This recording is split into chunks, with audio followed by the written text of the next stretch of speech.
నేను 6th, 7th class చదువుతున్న రోజులవి. Cycles కొనడం ఉండేది కాదు. రెంట్‌కి తెచ్చుకునేవాళ్ళం. ఇలా ఎంతమందికి గుర్తుంది? మీరు కూడా ఇలా రెంట్‌కి తెచ్చుకునేవాళ్ళా? 1 రూపీకి హాఫ్ ఎన్ అవర్ అలా ఉండేదనుకుంటా. నాకసలు ఎగ్జాక్ట్‌గా గుర్తులేదు. But yeah! అలా తెచ్చుకొని, తొక్కుకొని రిటర్న్ ఇచ్చేసేవాళ్ళము. అప్పట్లో సైకిల్ కొనాలంటే కూడా ఒక టైం రావాలి అన్నట్టుగా ఉండేదనమాట. నేను కూడా ఆల్మోస్ట్ 6th, 7thలో అసలు కింద పడకుండా నేర్చుకున్నాను. ఇది మెయిన్ విషయము. ఇలా రెంటల్ సైకిల్ తీసుకొని దాని మీదే నేర్చుకొని ప్రయత్నం చేసి కాళ్ళు కింద పెట్టి, మీద పెట్టి ఫైనల్‌గా అయితే నేర్చుకున్నాను. నేను ఏదైనా స్టార్ట్ చేస్తే అది అయ్యేదాకా వదిలిపెట్టను. అలాగే సైకిల్ కూడా నేర్చేసుకున్నాను. అప్పుడు నేర్చుకుంటే మా డాడీ నాకు 9th క్లాస్‌లో lady bird maroon colour cycle కొనిచ్చారు. నాకు చాలా గుర్తుంది. ముందు ఒక బుట్టు ఉండేది. అప్పట్లో అది ఫ్యాషన్ కదా. నేను 9th and 10th Amberpet, Nallakunta early morning ట్యూషన్‌కి సైకిల్ మీదే వెళ్ళేదాన్ని.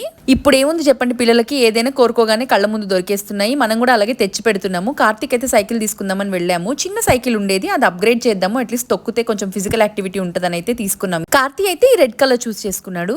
సో సైకిల్ తో మీకు ఎలాంటి మెమరీస్ ఉన్నాయో కమెంట్ చేసేయండి.